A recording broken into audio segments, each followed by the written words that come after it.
Salut à tous, c'est Requamaster, j'espère que vous allez bien et aujourd'hui je suis très heureux de vous retrouver pour une nouvelle vidéo de réception de cartes PSA. Quel bonheur pour moi de vous tourner ces vidéos à chaque fois. Je sais que vous les appréciez énormément vu les retours que je peux avoir en MP et par commentaire. Et puis moi je dois vous avouer que c'est aussi un plaisir de vous les tourner à chaque fois. Alors vous connaissez le principe, hein. Je vous présente une quinzaine de cartes, je fais ça au compte-gouttes, hein. Je vous montre pas tout d'un coup, ça sert à rien de faire une vidéo d'1 h 30, hein. Autant faire durer le plaisir et vous faire profiter au fur et à mesure, petit à petit, des cartes que je reçois. Donc à nouveau aujourd'hui, une quinzaine de cartes que je vais vous présenter qui reviennent tout droit de l'atelier de PSA. J'espère que vous allez kiffer cette vidéo. Si c'est le cas, n'hésitez surtout pas à laisser un commentaire, n'hésitez pas à liker et à partager la vidéo, c'est important pour moi. Et n'hésitez pas aussi à vous abonner à la chaîne, puisque eh bien, il y a beaucoup de personnes qui visionnent mes vidéos sans être abonnés à la chaîne, sans être abonnés à la chaîne, c'est mieux sans la liaison. Donc voilà, n'hésitez surtout pas, ça fait toujours plaisir. Allez, on commence tout de suite cette présentation avec un Milobellus holographique d'Exemeraude qui est revenu PSA 8. Donc malheureusement c'est la seule carte holographique de ma collection du Block X qui est revenue PSA 8 jusqu'à présent. Toutes mes autres holos sont revenus PSA 9 ou PSA 10, hein. Peut-être que j'en oublie une ou deux dans le lot, mais je crois en tout cas que la plupart de mes cartes holographiques sont revenus PSA 9 et PSA 10 du Block X. Bon bah ce Milobellus fait exception malheureusement, c'est pas très grave, dommage parce que c'est une des plus belles d'Exemeraude, mais enfin je voulais quand même vous la présenter. C'est vrai que je ne vous avais pas montré cette carte lorsque eh bien, j'avais présenté l'intégralité de ma série Exemeraude, puisqu'elle faisait partie des cartes justement qui étaient en cours de gradation dans les ateliers de PSA. Et bien aujourd'hui, c'est l'occasion pour moi de vous la montrer. Quelle illustration splendide de Kagemaru Himeno. Alors il faut dire qu'il y a très peu de Milobellus dans le Block X qui sont ratés, hein. D'ailleurs de Milobellus de manière générale, hein. Je pense bien entendu au Milobellus Shiny, hein, dans Diamant et Perle, qui est absolument sublime, enfin dans Platine plutôt. Dans une des séries platine, je crois que c'est dans Vainqueur Suprême, si mes souvenirs sont bons. En tout cas, l'intégralité des Milobellus du Block X sont incroyables, un Pokémon de la 3ème génération. On a en tête bien sûr le Milobellus X de Emeraude, hein, de la même série, que je vous ai déjà présenté, hein, je vous l'ai déjà montré, il est revenu PSA 9, mon Milobellus X d'Emeraude. On a le Milobellus de Légendes Oubliées en holo, qui est une dinguerie absolue. Et là, c'est donc le Milobellus de Kagemaru Himeno, une illustratrice de très grand talent, je vous dis à chaque fois à quel point je l'apprécie, à quel point j'adore son travail. Himeno, c'est la spécialiste des reflets, des petits effets également, quand vous voyez ces effets aquatiques autour du Milobellus, ça c'est Himeno tout craché, hein. Elle aime bien rajouter un petit peu des éléments de décor qui vont bien avec le Pokémon qu'elle dépeint.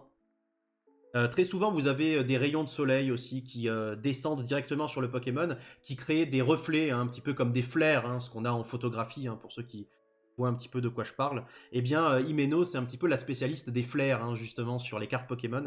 Et là, cette illustration est très lumineuse, vraiment magnifique. Et puis, elle rend tout à fait grâce, hein, je trouve, à l'élégance et à la noblesse du Pokémon.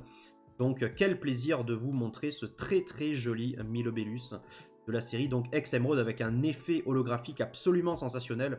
On dirait presque l'effet holo du alligator de Force Cachée, hein, vous savez, avec tous ces effets aquatiques qui tourbillonnent comme ça. Donc vraiment une carte splendide de Exemeraude.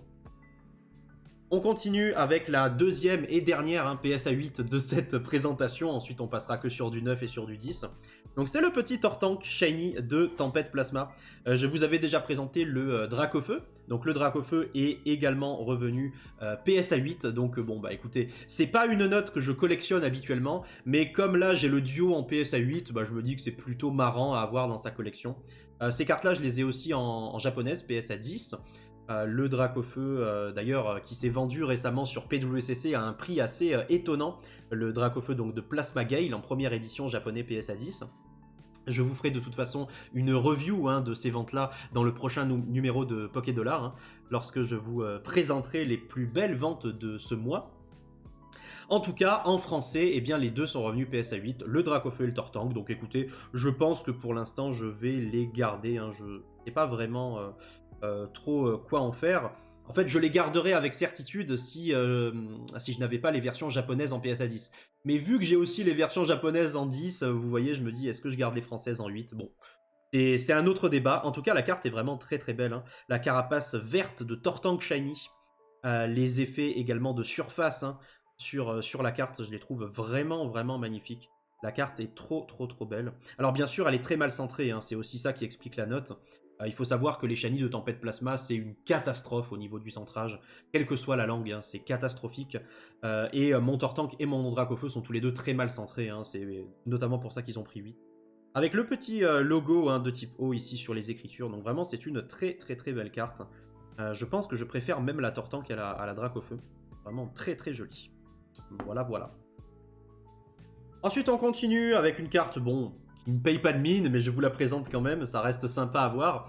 Un petit Salamèche du set de base qui est revenu PS à 10. Alors là, c'est la version Unlimited, hein, c'est pas la version édition 1. Alors certes, au niveau du prix, vous n'allez pas voir une énorme différence. Enfin, l'édition 1 va même se vendre plus cher que l'Unlimited. Mais vous n'êtes pas sans savoir que l'Unlimited du set de base français, c'est pas si évident que ça à trouver. Alors, des cartes, on en trouve, ça va, hein, ça reste correct. Par contre, c'est vrai que les boosters, ils sont un petit peu moins communs, et les displays, n'en parlons pas, bien sûr. En tout cas, ça fait toujours plaisir de voir un petit Salamèche comme ça, qui n'a pas le logo édition 1 pour une fois. C'est un petit peu moins commun, je trouve.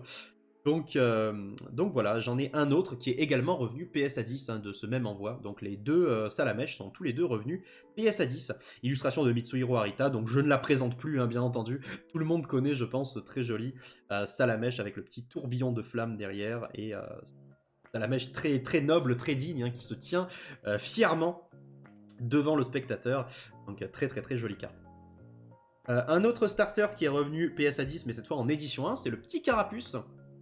Le petit Carapuce qui est revenu PS à 10 avec les bulles qui sont directement éjectées de sa bouche, hein, l'attaque écume qu'il est en train de lancer. Donc voilà, très très belle carte, et heureux, hein, de pouvoir la sécuriser en PS à 10. Alors le bulle bizarre malheureusement n'a pas eu cette chance, hein, donc je vais la renvoyer. En tout cas, très très joli pour ce Carapuce, illustré également par Mitsuhiro Arita, tiré de booster par mes soins. Un des plus beaux Carapuces qui existent, hein, même si c'est le set de base. C'est vraiment une illustration de très très très grande beauté. Vraiment magique cette illustration. Hop. Allez, je mets ça de côté. Ensuite, on continue avec une carte récente, mais je voulais quand même vous la présenter, elle est plutôt sympa. Les Argus, donc le Inteleon, qui est revenu PS à 10.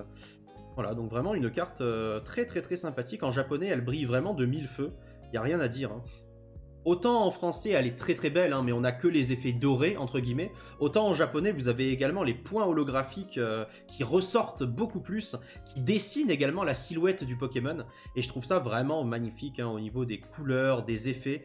La carte, elle brille de mille feux, on est vraiment dans la définition même du bling bling. Mais j'aime bien, moi ça marche avec moi, donc elle est revenue PS à 10. C'est très sympa. Hop là. On continue avec la dernière carte récente entre guillemets de cette présentation, le petit Givrali V Alternate japonais qui est revenu PS à 10. Alors ce Givrali, il a une petite histoire, hein, je l'ai tiré sur cette chaîne YouTube avec mon ami Romain, Pandora Case. Petit coup à toi mon cher Romain, très hâte de te revoir à l'occasion du gala. Donc voilà, on a tiré cette carte ensemble dans le premier booster, je crois, ou dans l'un des premiers boosters, on avait ouvert une display Eevee et Rose sur la chaîne. Et donc j'avais eu ce très joli Givrali là sur son banc enneigé. Et la carte est revenue PS à 10. Hein. Donc sans trop de surprise, hein, je ne suis pas vraiment surpris de la note. Par contre, je suis toujours autant surpris de la beauté de cette illustration avec les effets sur le banc, sur le Pokémon, sur la neige alentour. C'est vraiment pour moi une des plus belles alternates de tout le bloc épée et bouclier. Je ne sais pas ce que vous en pensez, mais moi je la trouve absolument sensationnelle avec les petites maisons en fond. La carte est absolument sublime, hein, illustration de Sato. Très très très jolie carte. Les effets aussi autour des branches... sur le premier plan, c'est trop trop beau, c'est magnifique. Et bien maintenant, on arrive sur des cartes du Block-X, un petit peu pour changer, hein. Vous connaissez cette chaîne, hein. Si vous n'aimez pas le Block-X, je ne suis pas sûr que vous apprécierez sur le long terme cette chaîne, hein. Désolé par avance. Allez, on continue avec donc quelques holographiques du Block-X. À commencer par ce très joli Armaldo, donc de la série X Power Keepers, donc gardien du pouvoir.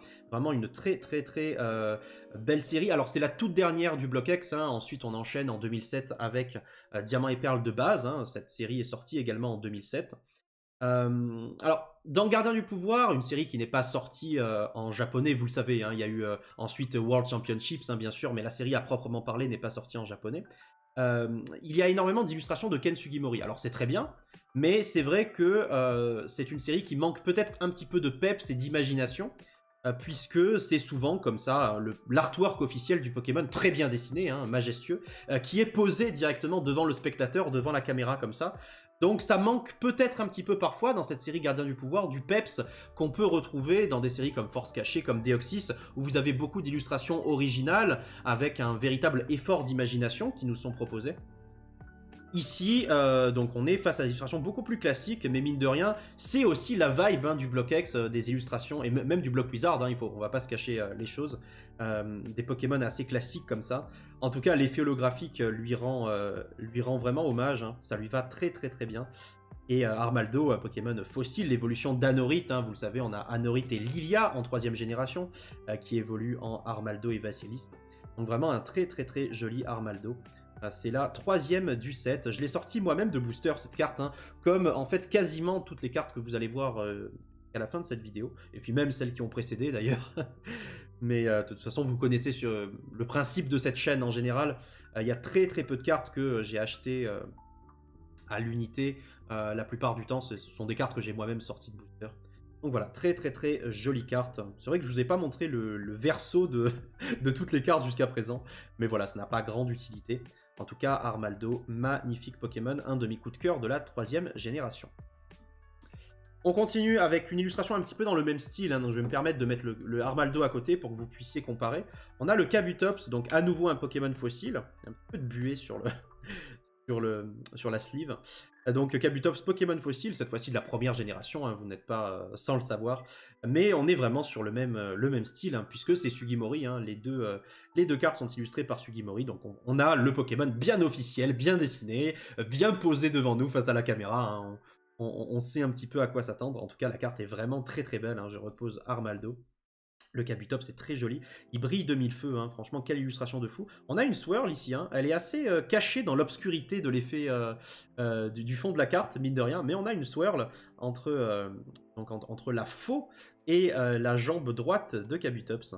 Donc vraiment une très très très très belle illustration, et très heureux d'avoir pu donc la sécuriser entre guillemets en PSA 9, cette petite carte de Ken Sugimori de la série Ex Gardien du...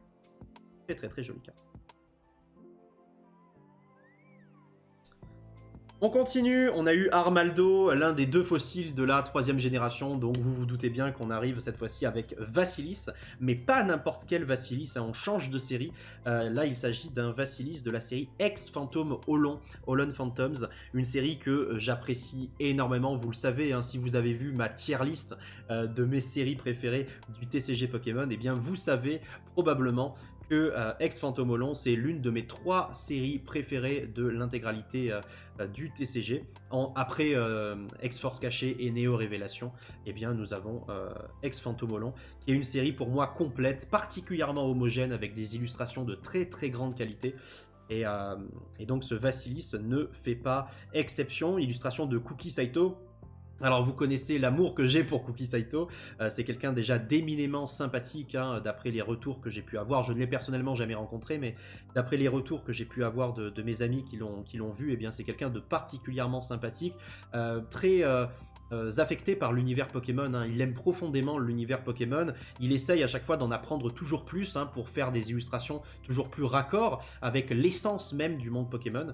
Et donc ça fait plaisir, il cumule un petit peu toutes les qualités qu'on attend d'une personnalité comme ça.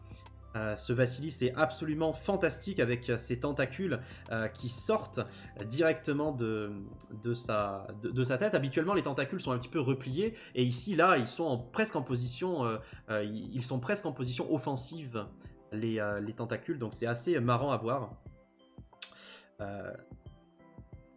C'est vraiment une très jolie illustration. J'aime beaucoup le jeu de couleurs, hein, pour le coup.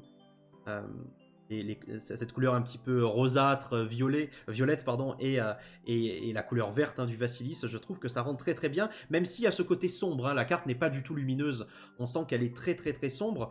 C'est d'ailleurs tout à fait raccord avec le type obscurité ici de Vasilis. On rappelle, hein, donc là le Pokémon est espèce delta, hein, ça veut dire que Il n'a pas son type habituel, hein. Vassilis c'est un Pokémon plante-roche habituellement. Ici, il est de type obscurité et acier, puisque eh bien, les rayons des scientifiques Olon ont bien modifié son métabolisme de telle sorte qu'il a changé de type. Et donc on a les stries métalliques, hein, du type acier qui rencontrent eh bien l'obscurité du type ténèbres, obscurité dans le TCG. Et ça rend vraiment très très bien. Donc une illustration très sombre, mais qui fait parfaitement le boulot, je trouve, hein. C'est vraiment sublime. Le dessin de Saito est phénoménal parce que comme d'habitude, eh bien, il va à l'essence même, il fait un zoom sur le Pokémon et il essaye vraiment de nous montrer le Pokémon dans toutes ses caractéristiques, hein, avec les détails absolument précis. Et ça fait vraiment plaisir de voir ça. Donc très jolie illustration ici de Saito. Cet angle-là, on le voit encore mieux. Magnifique Vassilis. Allez, on continue avec une carte que j'adore. Alors, je ne sais pas si vous allez l'apprécier, vous, de votre côté, mais moi, c'est une série que j'adore et c'est une carte que j'adore. Il s'agit du Grolem holographique de la série Ex-Dragon. Alors ça, c'est une carte qui m'a vraiment marqué. Il faut savoir que quand Ex-Dragon est sorti en 2004, hein, je n'avais que 9 ans, mine de rien, j'étais encore relativement jeune, hein, on peut le dire. Et c'est un petit peu ma deuxième phase dans l'univers Pokémon, parce que j'ai commencé vraiment à avoir des cartes Pokémon à 4-5 ans, donc en 99-2000, et là j'étais pas du tout collectionneur, vous imaginez bien, hein, j'étais simplement un admirateur, j'avais un petit peu les yeux écarquillés face à la beauté de certaines cartes, mais j'étais loin d'avoir la moindre maturité, et à 9 ans, alors je me prétendais pas collectionneur en 2004, mais au moins j'étais passé dans une deuxième phase, un petit peu plus mature, un rapport légèrement plus mature à l'univers Pokémon, et donc c'est peut-être cette époque-là qui m'a le plus marqué, moi personnellement, dans mes tripes 2004, 2005, 2006, parce que j'ai ce second rapport finalement avec Pokémon, qui n'est plus uniquement enfantin, mais qui est aussi avec derrière des considérations un petit peu plus poussées, et donc c'est avec ce genre de série que j'ai le plus de souvenirs. C'est pour ça que eh bien, je me souviens d'avoir tiré ce Grolem de booster, il m'avait fait énormément d'effets, hein, pour une raison que j'ignore. C'est pas la plus belle illustration de tous les temps, mais en tout cas elle est très très jolie, la carte, et je sais qu'elle m'avait fait beaucoup d'effets à l'époque. Donc voilà, vraiment content de l'avoir maintenant en PSA 9, hein. C'est la troisième du set, la cinquième, pardon, c'est la cinquième du set sur 97, avec le fameux symbole de Ex-Dragon. Donc voilà, très très très jolie illustration. Rien à dire, hein, vraiment le Grolem qui est bien fier, bien volumineux devant nous, on a accès à tous ces détails. J'aime beaucoup cette carte. Hop là. Très très beau, hein. La qualité d'Ex-Dragon, vous avez vu ça sur le verso, vraiment sur une qualité, un bleu originel, hein. Très très très propre, hein, Ex-Dragon. Très propre. Hop là. Allez, on continue avec cette fois-ci une carte fantastique, hein, je la trouve magnifique, le Pharamp de Île des Dragons. Grosse dédicace à mon ami Nicolas Sycomore, hein, bien sûr, si tu regardes cette vidéo, frérot. Ce Pharamp est absolument fantastique, c'est un des plus beaux Pharamp, selon moi, qu'il m'ait été donné de voir. Donc on retrouve les caractéristiques de la même manière, hein, que tout à l'heure avec le sigle espèce delta. Putain, il y a un poil dans la sleeve là, faudra que je change ça après la vidéo. Le type espèce delta, hein, vous avez l'habitude. C'est-à-dire que le Pokémon a changé, bien entendu, de type. Normalement il est de type incolore, ça me stresse, je vais le faire tout de suite. Le Pokémon normalement est de type incolore, hein, Pharamp. Il est de type électrique, normalement, excusez-moi. Mais là, eh bien, à cause des rayons espèce delta, eh bien, il est maintenant de type incolore. Donc, son métabolisme a changé. Voilà, donc vraiment une très, très, très jolie carte. Voilà, parfait. Ça sera mieux comme ça. Ce genre de truc, ça me stresse. Voilà, voilà. Là, on est quand même bien mieux. Donc très très joli Pharamp de la série Ex-Île des Dragons, c'est la première du set, hein, vraiment une série fantastique également, surtout pour les Zolos. Alors autant je suis un petit peu moins fan, vous le savez, hein, des ex de la série Île des Dragons, je trouve que le bord leur va un petit peu moins, les tranches quoi, aux ex de cette série-là. Après les Zolos par contre ça marche vraiment très très bien, je trouve ces cartes là absolument sublimes, donc ce Pharamp ne fait pas exception, c'est la première holo du set et déjà un banger, hein, déjà un gros coup de cœur de mon côté. Illustration fantastique de Kagemaru Himeno, la princesse pour moi de l'illustration Pokémon. La carte est sublime. Encore une fois, hein, vous avez ce traitement visuel, ce traitement lumineux avec ces couleurs hein, qui descendent un petit peu du ciel. Et puis la brillance de Faramp qui, voilà, qui brille de mille feux. C'est une vraie pépite visuelle cette carte-là. Je pourrais l'admirer pendant des heures. Franchement, qu'est-ce qu'il est bien fait, qu'est-ce qu'il est bien dessiné aussi le Pokémon. Que ce soit les couleurs, que ce soit dans sa position, dans sa posture, dans ses formes. Il y a vraiment tout qui va. Hein. Himeno, c'est vraiment une très très très grande illustratrice, il n'y a rien à dire. Voilà pour le très joli Faramp. On continue avec une très très jolie holo ensuite, hein, le Raichu holographique de la série Ex-Gardien du Pouvoir. Donc cette carte-là, elle est vraiment sublime parce qu'elle appartient à la série Gardien du Pouvoir, mais elle n'est pas de Sugimori. Alors, encore une fois, hein, j'adore Sugimori, je suis un grand fan de cet illustrateur. D'ailleurs, vous allez voir juste après à quel point je suis fan. Mais là, ça change. Vous voyez, autant je disais tout à l'heure qu'il y a pas mal d'holo dans Power Keepers, donc dans Gardien du Pouvoir qui se ressemblent, autant ce Raichu, il est vraiment dans un style différent, c'est une vraie respiration je trouve dans la série, illustration d'Hajime Kusajima, ça change, on n'est plus du tout dans le même style. Et je trouve la carte magnifique, le dessin du Raichu aussi, avec ses teintes un petit peu pastel, hein, ça fait vraiment plaisir, on sent le dessin quoi, on sent que c'est pas seulement voilà, un Pokémon qui est essentialisé comme ça devant nous. Là, on a véritablement un dessin, on ressent les traits presque sur le Pokémon, même dans le décor, au niveau des arbres, du sol, c'est vraiment très très beau. Et l'effet holographique pète de mille feux, hein, c'est trop trop beau. Hein. Franchement, en fonction de l'angle dans lequel vous bougez la carte, pardon, vous vous rendez compte que ça brille beaucoup. Et ça fait vraiment plaisir de retrouver cet effet holographique du Block X, qui était vraiment magnifique. Très très très joli Raichu, sorti de booster également, avec une jolie attaque tonnerre qui tape à 100. Continuons avec une très jolie ex du Block X, c'est Elector. Donc ils ont refait l'erreur une deuxième fois, hein, vous le savez. Hein, Elector, bien entendu, il y a un H entre le T et le O. Donc on a deux Electors, hein, mine de rien, dans le TCG, à ma connaissance, qui ont cette erreur, c'est-à-dire qu'ils n'ont pas le H. C'est celui de Fossile et celui donc de la série X Rouge Feu Vert Feuille. Donc c'est la 116e sur 112. Donc Red Fire Leaf Green. Donc c'est une secrète, hein, considérée comme secrète. Vous savez que cette carte-là, elle existe en deux versions, la version mosaïque et la version non mosaïque. Ici, c'est la version mosaïque. Donc la version classique, eh bien, elle a des points holographiques normaux, on va dire. Et cette version-là, elle a des prismes qui se répercutent, qui se reflètent un petit peu sur toute la carte. Donc vraiment une très très très jolie illustration. Moi j'aime beaucoup l'effet mosaïque, hein. Je sais qu'il y en a qui accrochent pas avec ça, moi j'adore. Je trouve que ça rajoute un cachet, presque comme si ça rajoutait une nouvelle rareté, vous voyez. Après il y a des cartes sur lesquelles ça ne va pas forcément, c'est vrai. Par exemple les Regirock, Registeel et Regice de Légendes Oubliées, moi je les préfère largement en effet en holographique classique, plutôt qu'en effet mosaïque. Mais sur les oiseaux légendaires, je trouve que ça marche bien. Surtout sur Articodin, par exemple, moi j'adore Articodin avec l'effet mosaïque. Voilà. Mais là, en tout cas, Elector, je trouve que ça rend vraiment très très bien. Donc voilà, la carte est revenue PSA 9.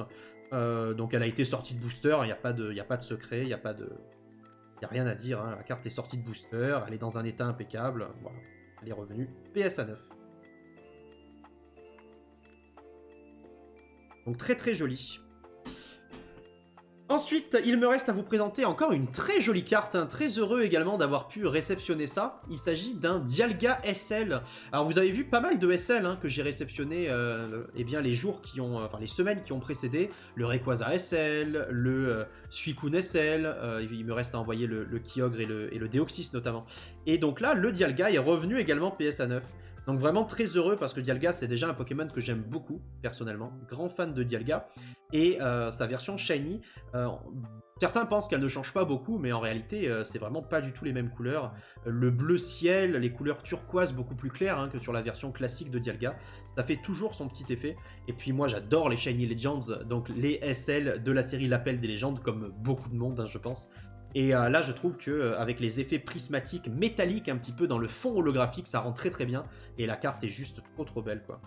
Donc un vrai plaisir de l'avoir sécurisée également en PSA 9. Très très très jolie carte, franchement. C'est la deuxième, hein, c'est la SL2 de joli Dialga. Bon, et ben il me reste plus que 2 cartes à vous présenter. J'en garde en réserve, hein, comme je vous le disais pour les prochaines vidéos. Il me reste 2 cartes à vous présenter, mais pas des moindres, hein. Ce sont des cartes que je suis vraiment heureux d'avoir pu sécuriser avec cette note-là. Les cartes sont incroyables, il n'y a pas grand-chose à dire. Je commence par la première. Il s'agit du Lugia X de Force Cachée qui est revenu avec la note de 9, PSA 9. Waouh, que dire. La carte est vraiment sensationnelle, elle est exceptionnelle. Voilà, il n'y a pas grand chose de spécial à dire. Illustration de Hikaru Koike, je pense que vous la connaissez. Alors certains la trouvent un petit peu sombre, certains la trouvent un petit peu trop 3D justement. Il n'en demeure pas moins que c'est l'une des illustrations les plus emblématiques du bloc X. C'est l'une des X les plus difficiles à trouver et les plus recherchées de la série X Force Cachée. Je pense qu'en termes d'X, la série Force Cachée, c'est dur de faire mieux. Il y a le Tyrannosif X, il y a le Celebi X, il y a le OO et il y a le Lugia. Il y en a plein d'autres bien sûr, mais ça fait partie, hein, la série Force Cachée, des X les plus durs à trouver, à rassembler en français. Et ce Lugia, vraiment, il se pose très très haut dans le classement. Donc voilà, vous imaginez à quel point je suis complètement refait d'avoir cette carte en PSA 9 dans ma collection.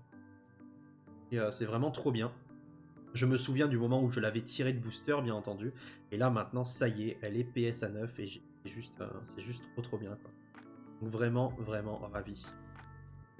Quelle carte de fou, franchement. Vraiment une carte de fou.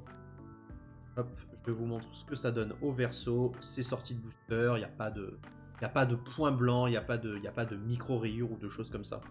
La carte est juste sensationnelle, quoi. Le Lugia X, donc avec sa fameuse attaque explosion élémentaire, hein, qui tape à 200 avec une énergie feu, une énergie eau et une énergie électrique qui sont nécessaires pour la lancer. Ça aussi, ça m'avait beaucoup marqué quand j'étais plus jeune, en 2006, hein, quand j'avais découvert cette carte. Voilà, vraiment magnifique. Très très belle illustration. Et la dernière carte que je voulais vous présenter aujourd'hui, c'est une carte me rend très fier, je dois vous l'avouer, elle me rend vraiment très fier. Vous l'avez vu de toute façon dans la miniature. Je suis très heureux de l'avoir avec cette note-là parce que c'est probablement ma deuxième carte préférée de tous les temps, juste après le Rayquaza Star. Il s'agit donc du Léviator Brillant édition 1 de la série Néo Révélation en français, qui est revenu avec la note de 9, PSA 9. Donc c'est assez dur, hein, pour moi de vous exprimer de manière claire à quel point j'aime cette illustration, à quel point j'aime cette carte. Il n'y a pas grand chose à dire, quoi. La carte est sublime, c'est vraiment une grosse dinguerie. Donc c'est une illustration de Ken Sugimori. Ken Sugimori, tout à l'heure, je lui reprochais de temps en temps d'être un petit peu académique dans sa manière de nous représenter les Pokémon, hein, les artworks officiels, des choses comme ça. Ici, là, on est vraiment à l'opposé, hein, complètement. C'est l'exception qui confirme la règle. Ici, Sugimori nous a inventé une illustration originale. Il y a tout qui va dans cette illustration. Le Pokémon est particulièrement bien dépeint. La rage qui bouillonne en Léviator, on peut la sentir d'ici. L'effroi également de ce petit pêcheur. Ça me fait vraiment penser au radeau de la Méduse, hein, de Jericho, vous savez, cette illustration. Mais pour moi, elle n'a pas énormément de choses à envier à un véritable tableau. C'est une vraie composition, en fait, cette carte, hein. Que ce soit la mer déchaînée, encore une fois, le dresseur dans sa petite barque, l'ouragan qui tournoie en spirale autour du Pokémon, le rouge tellement beau, tellement puissant du Léviator. Et puis la rareté. La rareté de cette carte est complètement dingue. Néo Révélation français, c'est vraiment très très très difficile à trouver.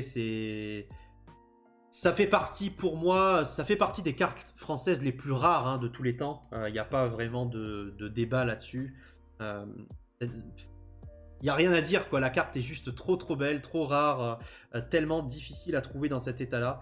D'habitude, je suis plus bavard, j'ai plus de choses à dire, mais là, je suis sous le coup de l'émotion à chaque fois que je vois cette carte. Donc, en première édition en plus, hein, c'est complètement incroyable. Après, je suis Shiny Hunter, hein, faut pas l'oublier. Donc, je chasse les Pokémon chromatiques, hein, sur les versions Pokémon quelles qu'elles soient. Donc, forcément, les Pokémon brillants, les Pokémon Shiny ont encore plus d'effet sur moi, puisque je les apprécie. Je sais que certains n'ont ni la patience ni l'envie, tout simplement, de chercher des Pokémon Shiny sur les jeux vidéo. Moi, c'est vraiment l'une de mes spécialités, on va dire. Donc, ça me marque d'autant plus.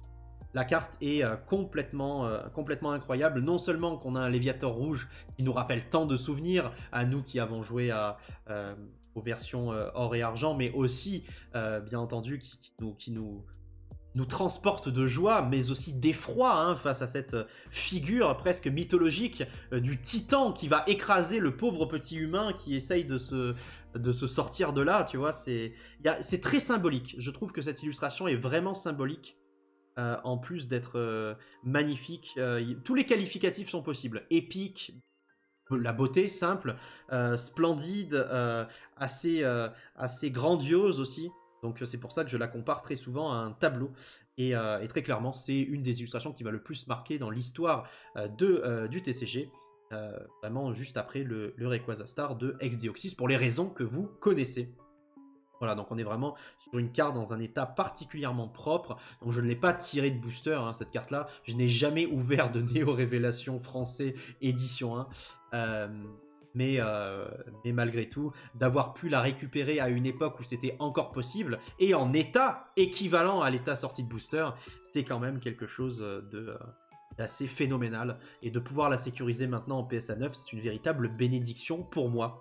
Voilà, je crois que j'ai trop parlé. J'espère que cette vidéo vous a plu. N'hésitez vraiment pas à me le faire savoir en commentaire si c'est le cas. N'hésitez pas à vous abonner à la chaîne, comme je vous disais en début de vidéo. Beaucoup de gens regardent mes vidéos sans s'abonner, c'est dommage. N'hésitez pas à laisser un like si la vidéo vous a plu, à commenter et à la partager si vous voulez faire découvrir ce contenu à certains de vos amis. Merci à tous pour votre écoute et je vous donne rendez-vous très vite pour de nouvelles vidéos sur YouTube. On se retrouve également sur Twitch tous les mercredis, jeudis et vendredis soirs, et sur mon serveur Discord. Tous les liens sont dans la description. Merci à tous, je vous souhaite le meilleur, prenez soin de vous et je vous souhaite une très bonne journée, très bonne soirée ou une très bonne nuit. À la prochaine, ciao tout le monde.